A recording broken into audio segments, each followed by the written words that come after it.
Welcome back to the FloTrack podcast. I'm Kevin. He's Gordon. FloTrack podcast at gmail.com. If you'd like to write in, you can find the show on Apple Podcasts, Spotify, Stitcher, or on our website, flotrack.org/FloTrack podcast. Today, on Wednesday, we are going to unveil the official FloTrack NCAA indoor rankings. Gordon, all of your hard work will now be seen by the public. How are you feeling? I'm nervous. No, I'm just kidding. Well, the rankings that we reveal on this podcast will be slightly different from the ones on the site because our rankings do not involve the relay projections, which is actually the hardest thing to project because you have no idea who is going to try to run a fast DMR. You have no idea who has a really good third leg in the 4x4. All these things you just don't know. So you try to go off of history of the programs, what they normally do. You see who has a really good anchor, and then you go from there. But every time I make rankings, I always try to do relays last because that's the most volatile one. Regardless, I mean, the rankings that I put out today, they're all going to be wrong in March. Let's just be honest. But that's how all rankings are, right?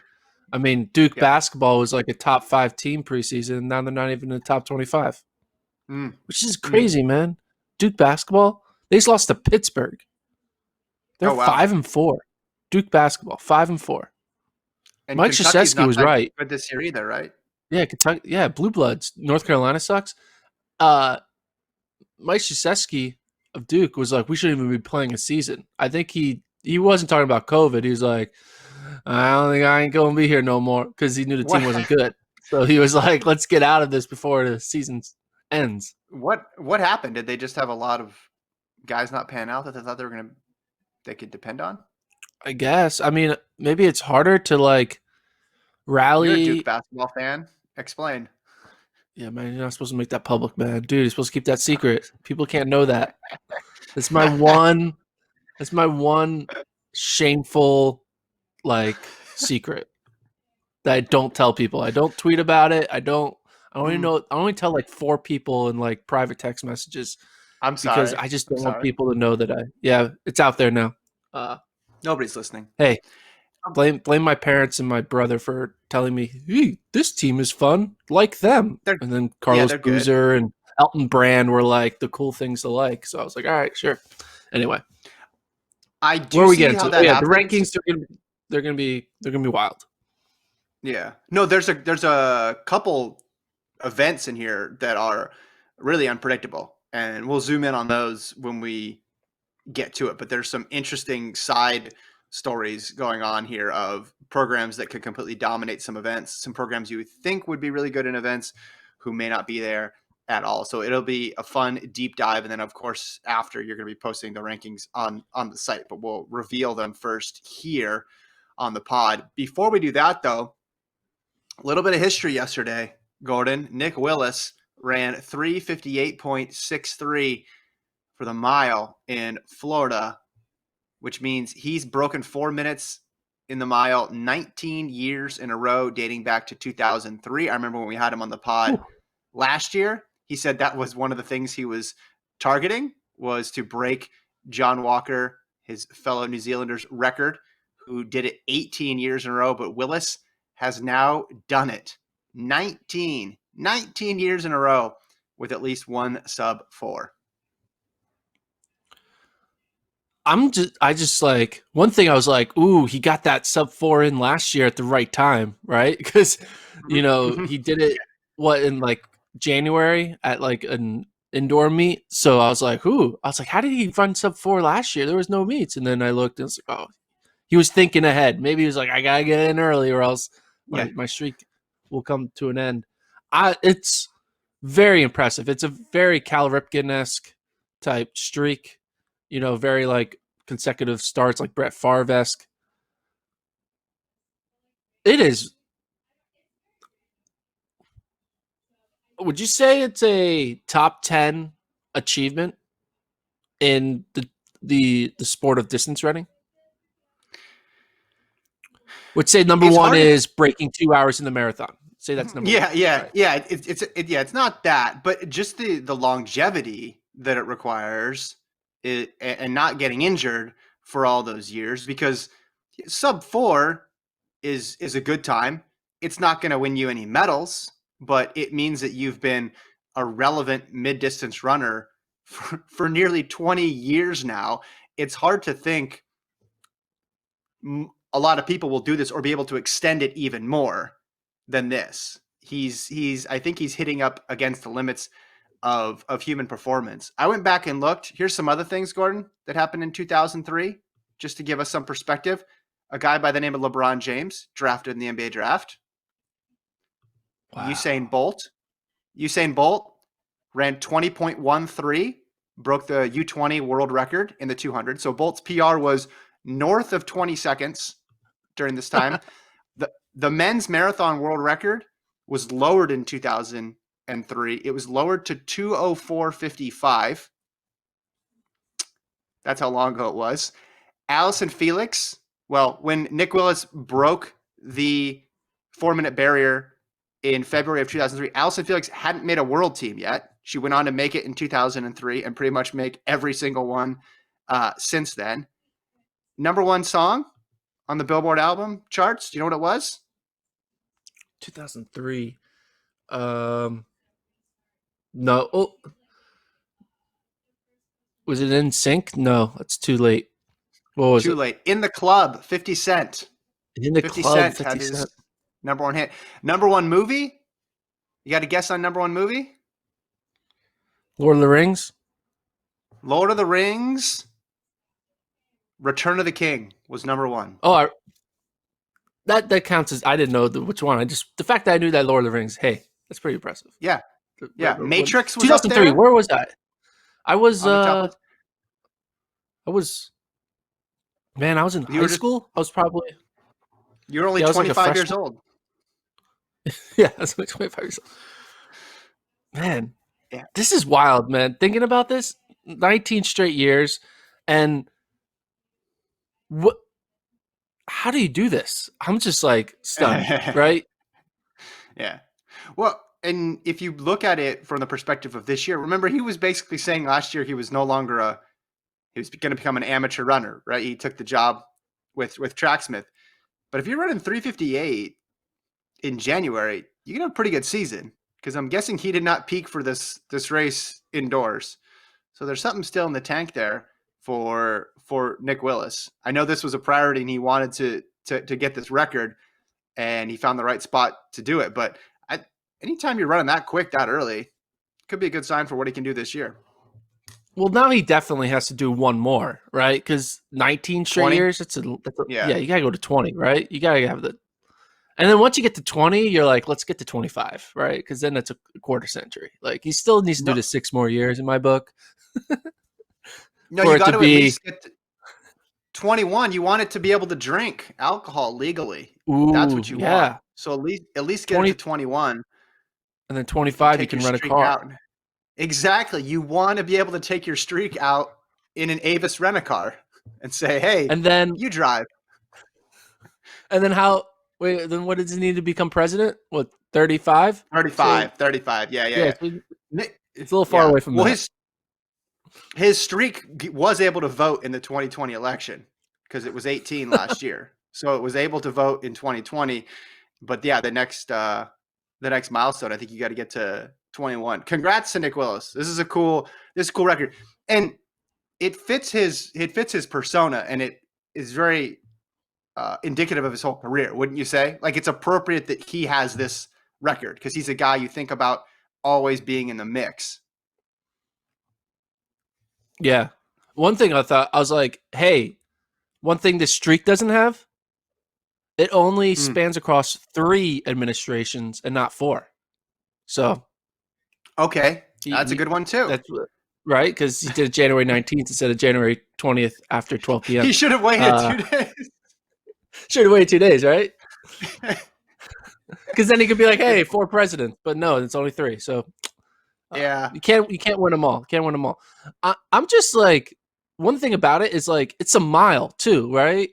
And yeah, the number of mile opportunities once indoor is over are not Mhm. as big, right? And you have to think like there probably were times when he had like a struggling indoor season where then it's like, hey, it's gonna be a lot harder to get a good mile race because I mean, I guess maybe, yeah, you know what I mean? Like it's just say you get You it, say got you like take indoor off and you're like, all right, I have to take indoor off. I'll come back for outdoor. You're not guaranteed to have a sub 4 outdoor mile anytime, you know? yeah, That's one thing I thought. You got pre, you got the Dream Mile in Oslo. Stockholm does one. London does one. But those are the mainstays on the circuit. You can find other ones here and there, but you're right. It's not as common as a 1500, which just adds a little bit of credibility to this incredible streak, I think. Okay, so here's one thing. I gotta say it. It's Mm. the elephant in the room though, right? Let's talk about the elephant in the room. How many years did So he break the equivalent for 1500? Don't say that. That's not fun. yeah, but like so the equivalent is a 342 1500. Do you think someone Yeah. has run 342 or faster more than 19 years in a row? No, I don't think so. 19 years is a long time. Again, Into Club was the number one song. 50 Cent, man. The marathon world record was 2:04:55. You know how many people roll out of their beds now and run 2:04:55 at every marathon? That's a long time ago. I don't think anybody has. Correct. Write in if we're wrong. I mean, you'd think someone like Legat, who's been around for a long time, but he hasn't run a 1500 in a good long while. I don't think he was on the track for 19 years, Gordon. 19 years. It just graduated high school. I mean, how many careers in general span 19 years? And then you can't have a single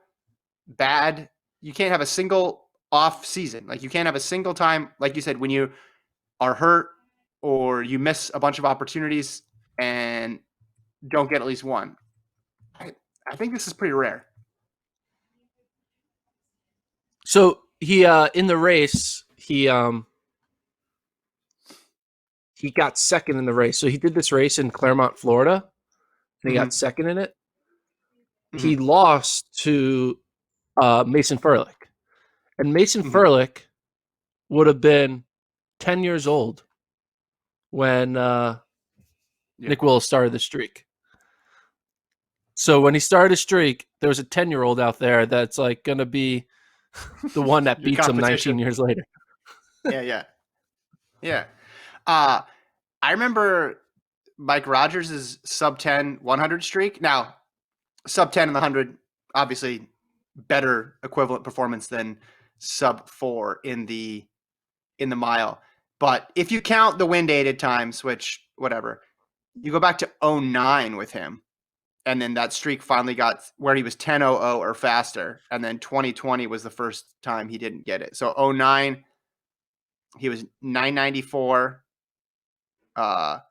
Then 999, 10 flat, 985, 994, 990, 980, 991, 986, 997, 998, 10 flat in 2017, 989, 997. And then last year he ran 10.12. That's an Oof. impressive run there too. All right. Now the main question here is who's the next one that could break this? I mean, is it Ingebrigtsen? He's already got a good streak. Well, does he even have a streak? Let's see. Does Jakob Ingebrigtsen? Because you're right, the mile isn't run that often.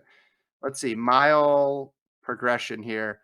Yes. So he has 17, 18, 19. But he didn't even do it in 20. Really? There you go. So he's starting from scratch. So He's starting from scratch. he'd have to start at the age of 21 or 20, I guess, this year. Yeah, you make a good point with the opportunities. Yeah, the time a 359, 358 is not going to equivalently win you any gold medals being in that sort of shape, but when you only get a few times chances to run it every single year, it ups the degree of difficulty. That's wild. Pretty Yeah. exciting stuff. That Jakob, I mean, how old is he now? He's about 20. Yeah, so it's going to be hard for him to do 20. it because Yeah. he would have had, I mean, how old was he when he first broke for? He It was would have been 3 years, so he would have 27. been 17. Yeah. So Yeah. it would have been about the same as Nick Willis, right? It would have been the same time zone. Yeah. It's not going to happen. I don't think it doesn't happen in our lifetime. What do you think?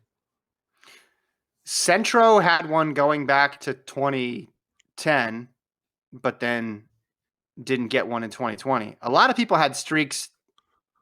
Oh, no, wait. No, he did. Excuse me. He did. Boston, he ran a 357.93.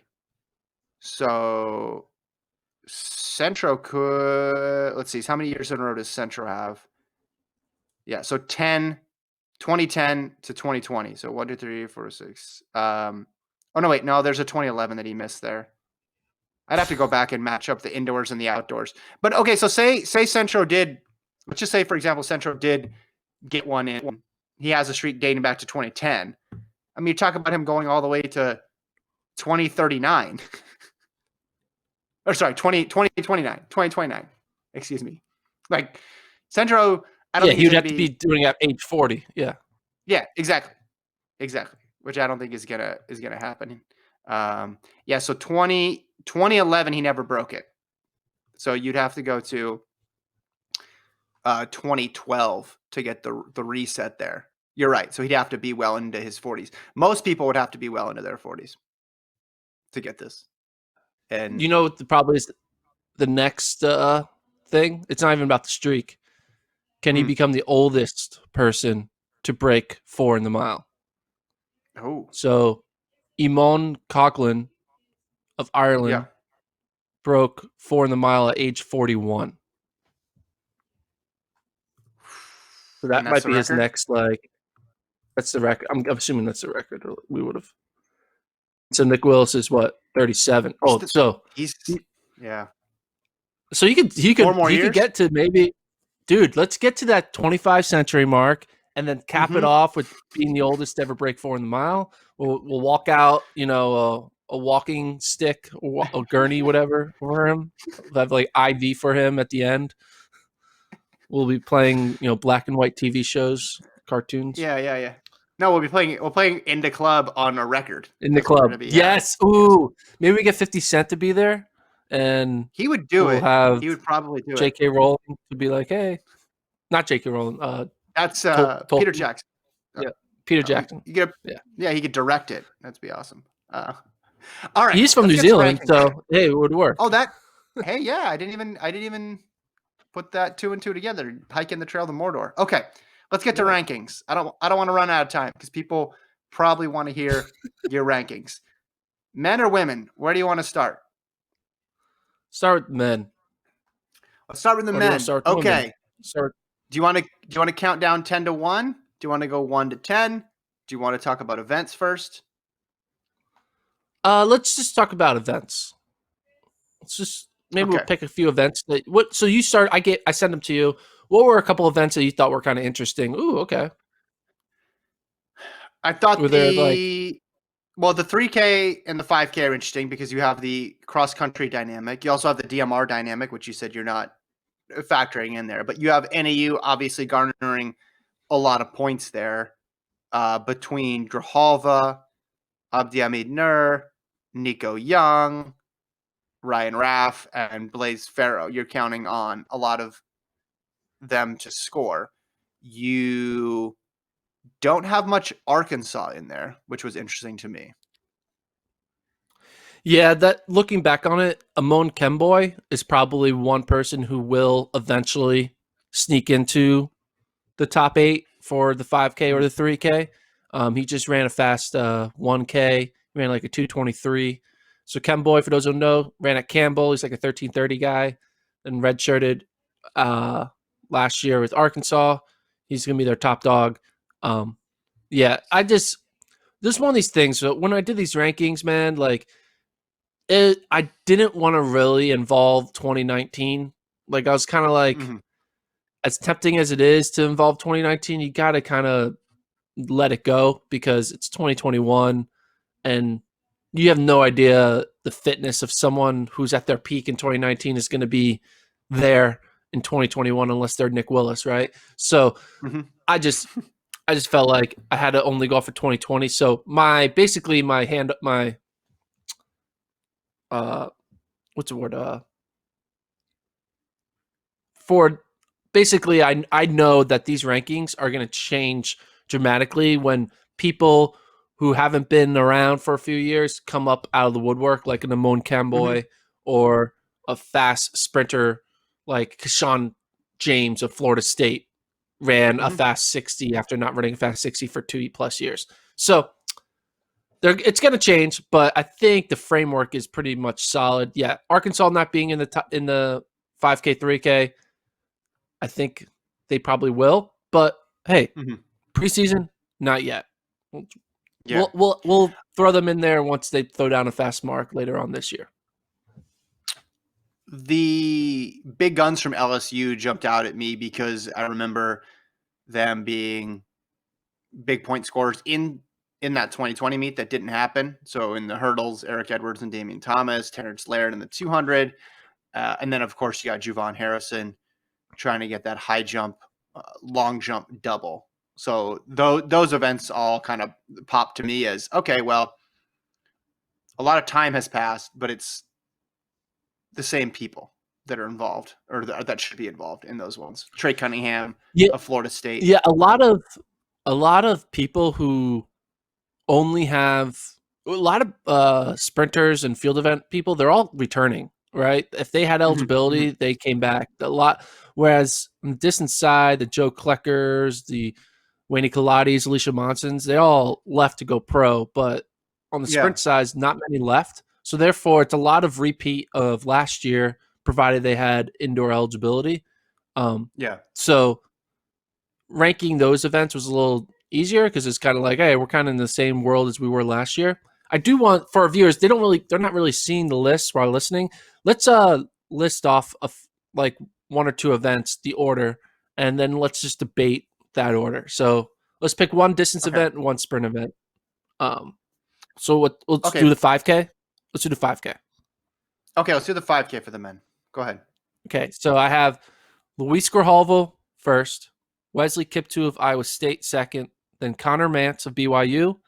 Then you have a run of NAU. You have Abdi Hamid Nur, Ryan Raff, Blaze Farrow, and then Morgan Beatlescombe of Michigan State, and then Casey Klinger of BYU. Notable people who are not there, Oregon's Cooper Tier. Got to assume he's probably in the DMR.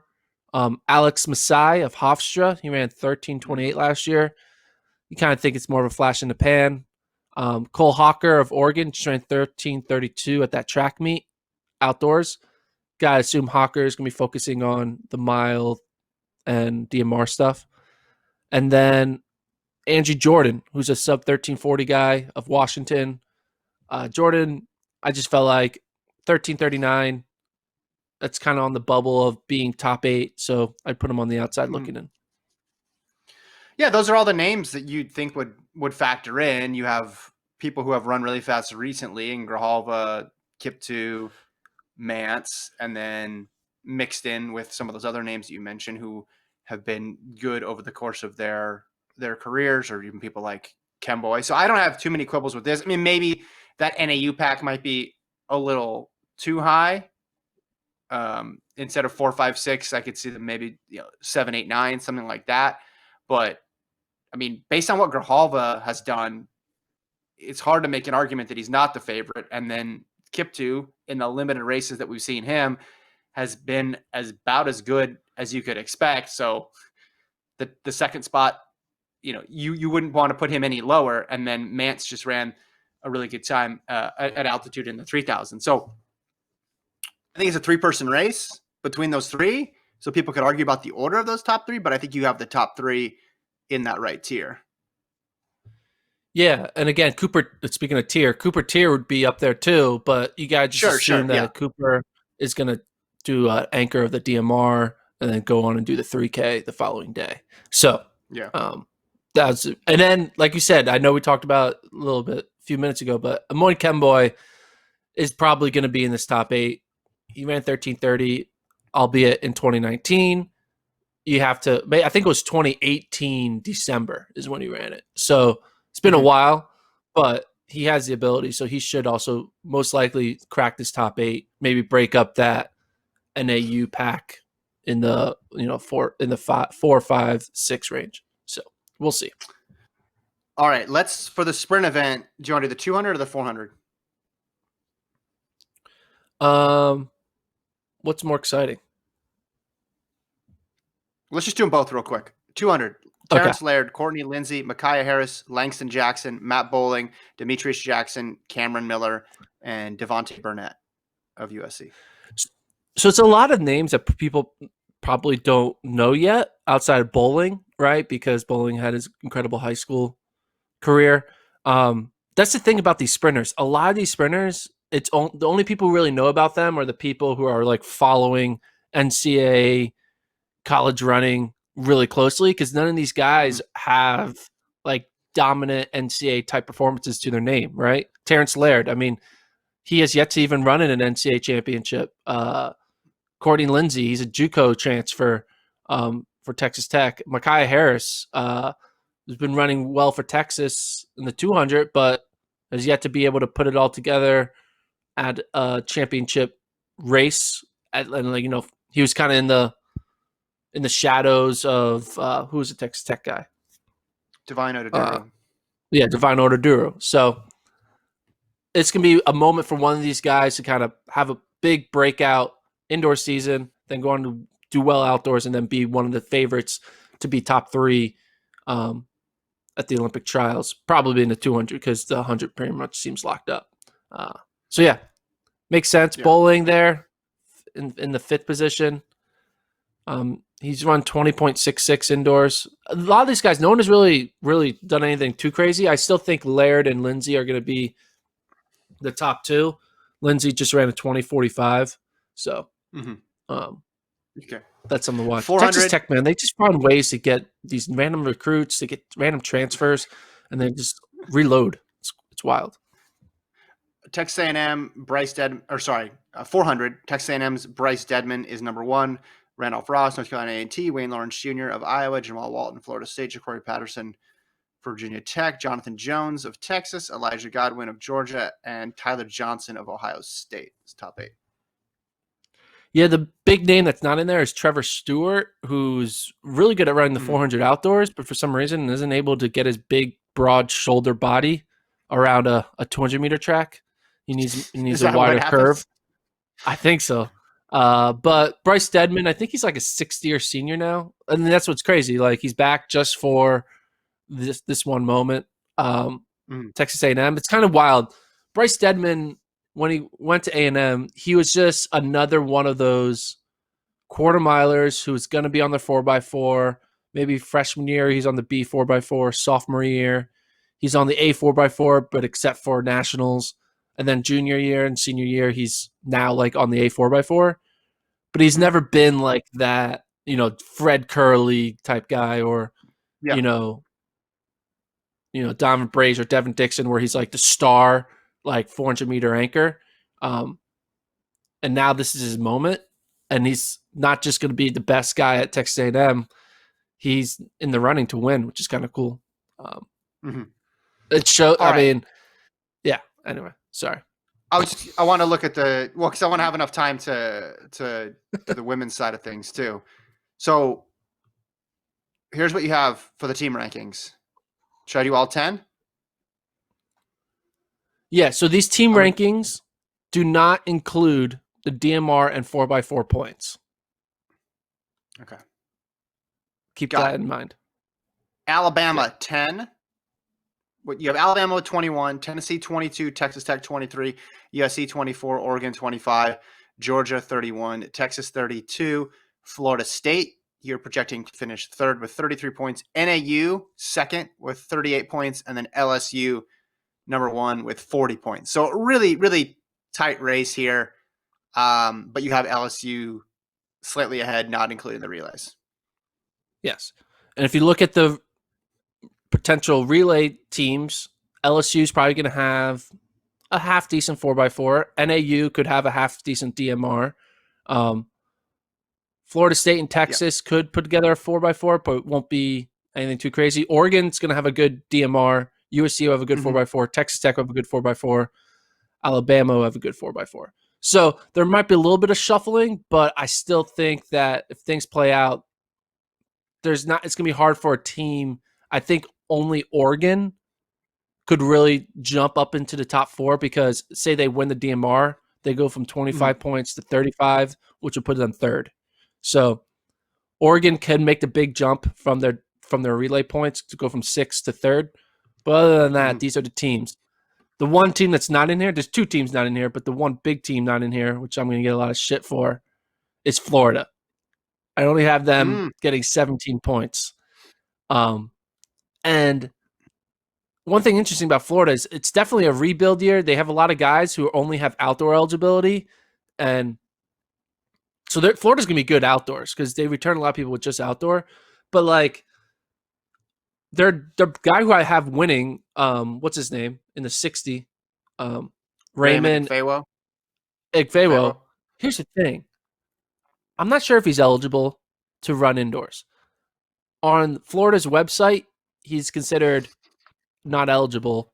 On Florida's T-First page, he's considered eligible. When you try to look into it and see, like, because he came from Oral Roberts, I don't think he's run 4 indoor seasons yet. So I think he will be eligible. So that's why I have him winning the 60. But if he's gone, then Florida's definitely in big trouble. But I don't think he's gone. Yeah, Florida. I mean, they have a bunch of guys who are like in the 7 to 10 range. The question is, can any of those guys have a breakout year and become a top 3 candidate, which will then vault Florida from 17 points to being in the 30s? We just don't know that yet. Okay, and the other team, the other admission, is it Arkansas? I mean, North Carolina A&T. Okay. That's a team that's kind of sleepery to do well, and then Arkansas. Arkansas. Right now, I have Arkansas with only 4 points, but like if all of a sudden Mon Kemboy is a real deal, he can throw in an extra 12. That puts them closer to 20. And then, they get a couple here or there, and then all of a sudden they're in the top 4 conversation. But it's still early, so yeah. Okay, let's do the women now. We'll do the team rankings first, and then we'll go to individual events that stand out to us. So you have Texas Tech projected with 20 points in 10th, Texas 21, Florida State 21, Washington 24, USC 26, Arkansas 28, Georgia 37, Stanford third with 41, LSU second with 42, and Texas A&M leading the way, not including the relays, with 46, Gordon. Yeah. A&M will probably have a okay 4x4, nothing too crazy. Stanford will have a good DMR. So Stanford, if they have a great day, could get all the way up into the 50s, which means Stanford, on the backs of their miler crew, could potentially win, which would be wild. I mean, I don't think they have anyone else except for milers. Let's look at the women's indoor mile. Okay, you want to talk about this? We just have to talk about this. Yeah, we got to talk about the women's indoor mile. It is okay. First of all, let's look at the women's indoor mile right now. Okay, so if you look at the performance list, this is based off of like 1 week of running, right? Yeah. Right now, you look at it. Some might say too soon to look at it. Too soon, right? But right now, Arkansas women have 5 of the top 6 marks. Chrissy Gear is run number 1, 438. Then Logan Morrison has run 439. Then Lauren Gregory has run 439. Then they have Katie Izzo at 440 and Gracie Hyde at 443. And you're like, well, Arkansas, man, they got 5 women in the top 6. But if you look at it, they're all running 438 to 430, 440, right? So it's nothing too crazy. Okay. The women's mile this year is weird.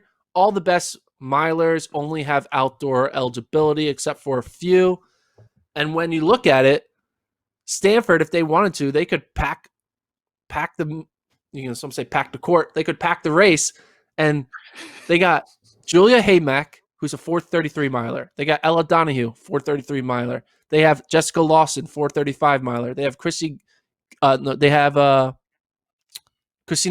4:37. They have Jordan Oaks, 4:37. That's 5 women, all who I think could finish in the top 8 because there's not many other people. There's only the girl from Rhode Island, Chrissy Greer of Arkansas, and Maudie Skyring of Florida State. Like, there's no one. If they wanted to, they could go Lottie 1, 2, Black 3, from Rhode 4, Island. 5. Lottie Black Lottie from Black. Rhode Island. Sorry, that's the woman from Rhode Island. Yeah. They could go 1, 2, Right. 3, 4, 5 in the mile. Because could you see a 4:37 Jordan Oaks beating a 4:36 Lottie Black? Yeah, and that would be the fight but for fifth. Is there anybody we're not thinking about though? Whitney Orton doesn't have eligibility. Danae Rivers doesn't have eligibility. Sarah Edwards doesn't have eligibility. Susan Ajori is gone. Katie Izzo is not going to run it. She's going to run the 5. Mm-hmm. Karina Viljoen of Arkansas, no eligibility. Abby Goldstein goes to Harvard, so she won't be there. Anna Jewell, 4:37, goes to Harvard, so she won't be there. Harvard. Right. I mean, you have Marley Starlipper, who ran 4:37 in high school, but, freshman. I don't know. Yeah. There's The sea is parted here for Stanford in the women's mile. This is an incredible opportunity. It could be a Stanford Arkansas dual meet. Last year it was pretty weak too because we were talking about Jones in there and then being able to double potentially give Nia Akins a run in the 800. But remember, Danny Jones was so far ahead of everybody else on the performance list in that mile because Orton wasn't going to run the mile at NCAAs. So it already wasn't that deep. And then you're right, a lot of people not having indoors just made it that much more easy for Stanford to have their way. This is something to watch. Because you have them capitalizing and scoring a ton of points there. You also have some of them in the 3,000. I saw you have Ella Donahue winning the 3,000 and then Lawson getting 5th in the 3,000. But that's it for their points, correct? You don't have anything in the field? I don't think so. They might have someone, but I think that's it. Yeah, I'm not seeing anybody else on the list of your projections. So basically, you think that they can podium in 2 events, which would be quite an achievement. Or 3, because they're going to have a good DMR, because you have that many people in the mid distance. It makes sense that you'd have a pretty dang good DMR. They're going to be like the NAU of the women, with like having just like a bunch of 3K, 5K, and milers. Yeah, except you don't have anybody in the 5K. You just have 3K in the mile and the DMR. That's it. Nobody in the 8. Yeah, nobody in the 8. The women's mile this year is just not that good, and Stanford is good, so therefore they can show up, and it'll be like them running at a D3 meet and just like smoking everyone and sweeping. I mean, I wonder if they try to spread out though, because the 800, that's the thing. The 800 after a thing mo is pretty open too, correct? Yeah, I mean after a thing mo, the next best 800 meter runner in the country is a 2:04 800 meter runner, Lori Barton of Clemson.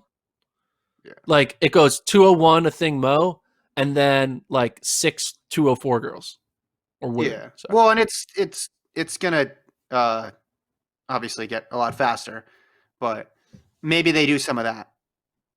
Maybe they spread some people out. But I do like.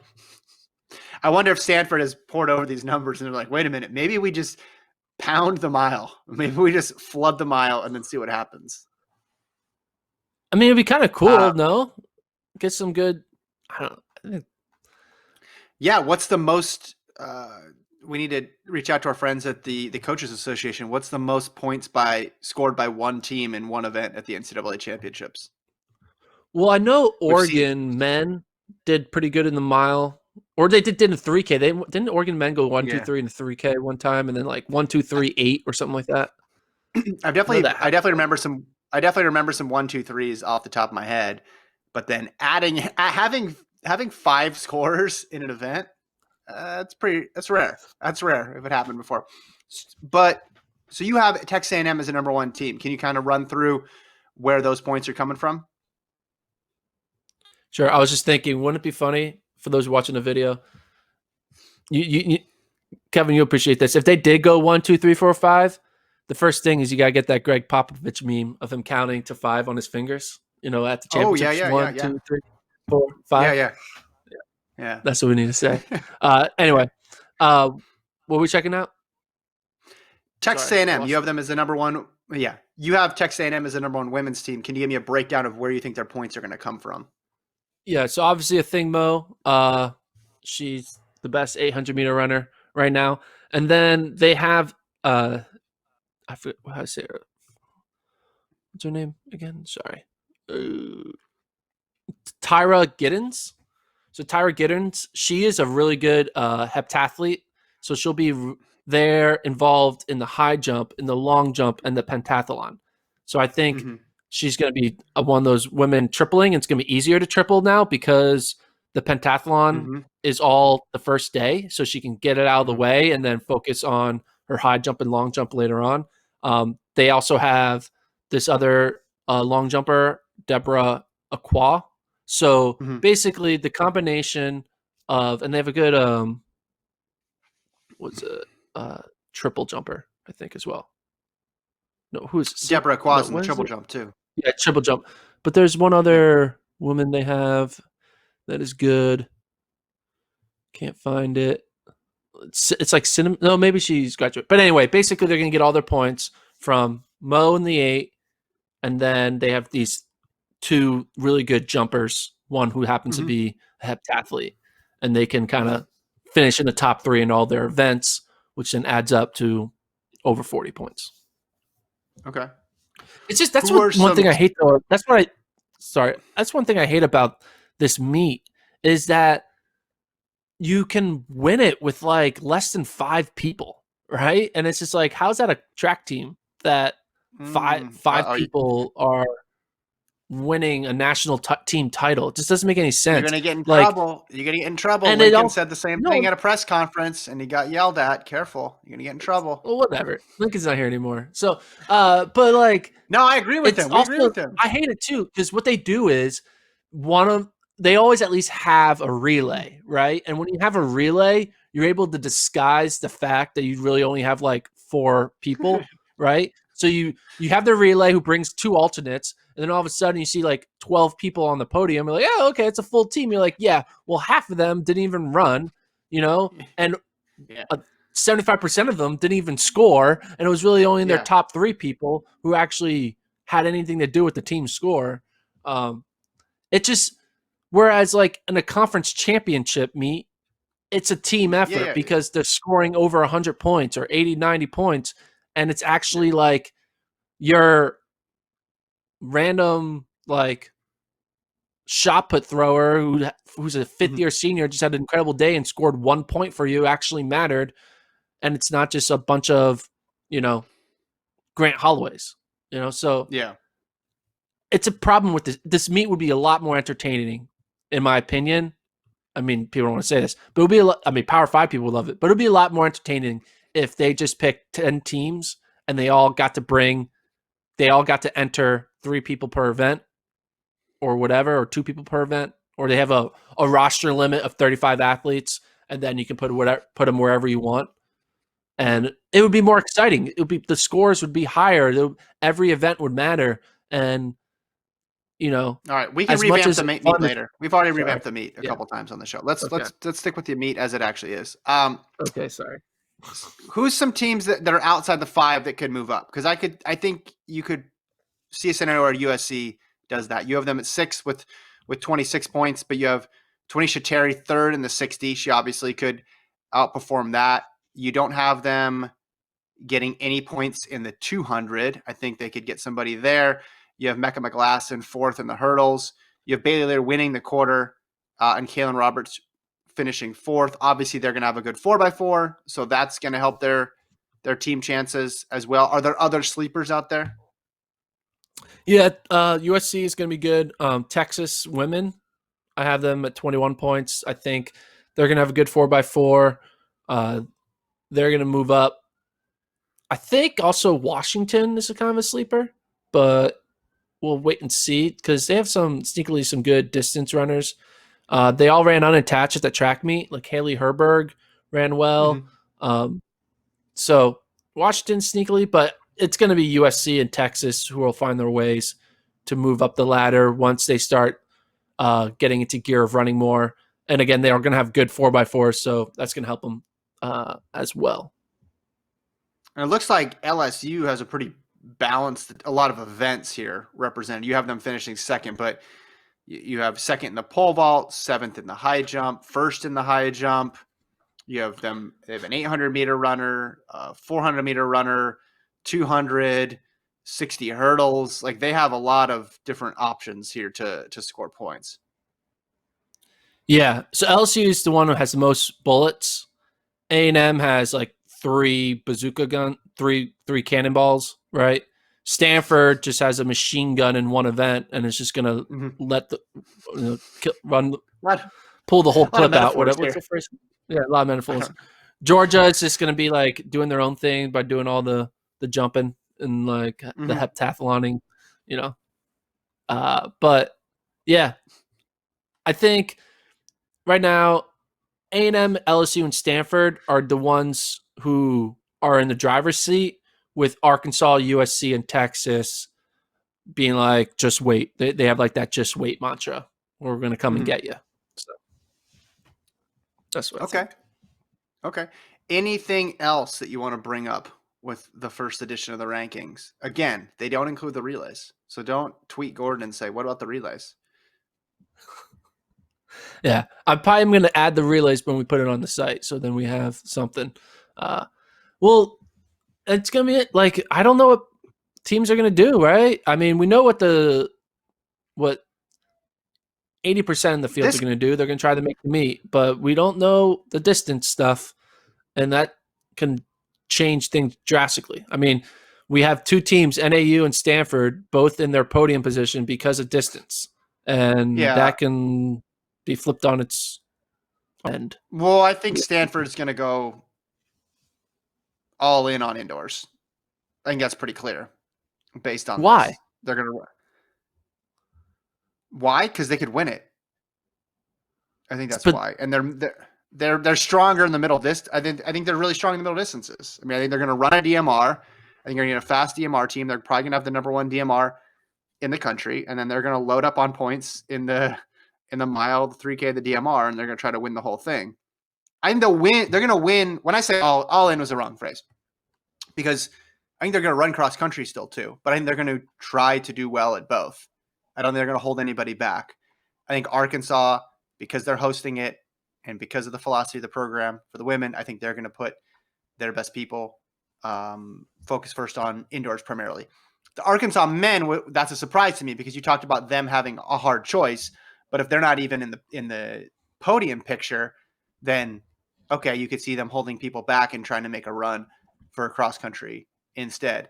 NAU, I don't know. I'll leave that one to you, but it makes sense if you have individual people who could win NCAA titles, you kind of have to let them go for it because that's not an opportunity that comes around every now and then. Yeah, my main thing is I don't even know. Is like Stanford allowed to practice?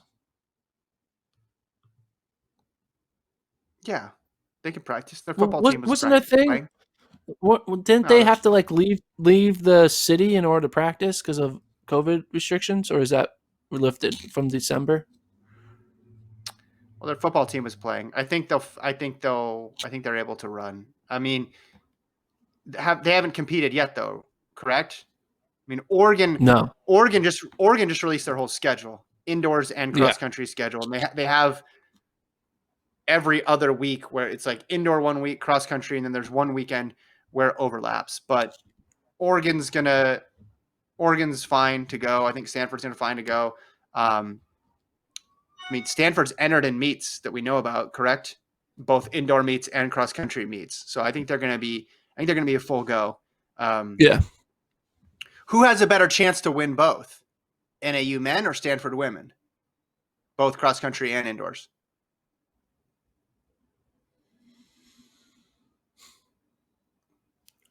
So NAU has a better shot at winning cross than Stanford does. But Stanford has a better shot at winning indoor than NAU does. So it's a tie. And I just feel like I want them both to try. That's the thing. I'm like, because like, here's it. This will never happen again where cross country and indoors are the same weekend. Mm-hmm. So like, if Stanford and NAU try and crash and burn and finish 8th in indoors and then finish 5th in cross country, yeah, are people going to remember that they finished 5th and 8th? No, they're going to like. It's just, but would they remember? Like, it's like no one's going to like care. I feel, but like it's a season where everyone gets eligibility back, so who cares? But if they pull it off, that will go down in history. You know, like. But if they pull it off, I think Stanford reward is so much bigger than the risk.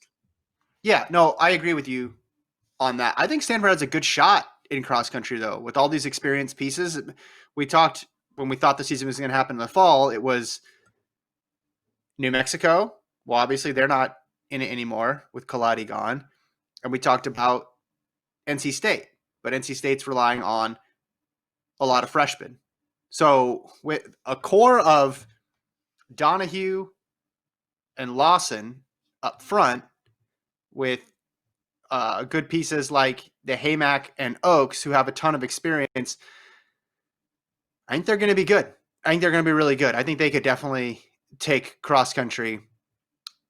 I'm kind of less optimistic about a distance team winning indoors because every season you tell me that it's going to happen, and then every season something comes up and it doesn't happen.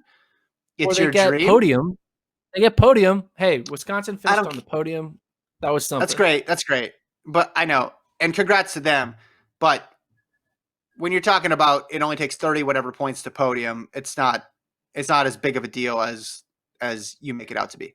In any event, I want to see it happen just so you're happy, just like I want to see Ches get the Bowerman. Like I want to see them revote on Bowerman just to make it just to make you happy. But I think Stanford has a better chance in cross than they do in indoors. I don't know if they have a better chance in cross than NAU does in cross, but I think Stanford has a better chance in cross than they do in the indoor championship because they obviously have more control. But we shall see. This is fun. I did not know that mile thing. Like that took me aback. I mean, it might change if there's like 4 or 5 women out there who are on pace to have their breakout mile season. But right now, based off of resume, they have 5 of the best 8 milers in the country. So yeah, somebody will come up though, right? Somebody pop up, yeah. And maybe they'll have 5 of the best 5. So we'll see. Yeah, I guess it could go the other way, and they could have people we don't know about too. So they have even more people in the top 8. They certainly recruit well. Okay, we'll leave it there, Gordon. FloTrackPodcast@gmail.com. People want to write in with their thoughts on the rankings. Friday, our next show, we'll preview what's going to happen this weekend. And we'll recap the Boston Sixers basketball game that goes down Wednesday night. Okay. We could talk about that as well, too. And we could preview the indoor meets that are going to happen this weekend. I'm sure you got your running list. Do you have the list already? No, man. No. Okay. I don't got that list. But there's meets, right? There are meets. There's meets? Okay, good. Things are normal now. For the Power 5 schools, at least, they get meets, and they're going to be able to run fast. And it's going to be good meets every weekend. There's going to be no like off weekend. I feel like it's going to be a steady consistency of good meets. So cool. All right. Well, we'll preview it all on Friday. Thanks everybody for listening and downloading. Thanks to Alon for producing. We'll talk to you guys next time.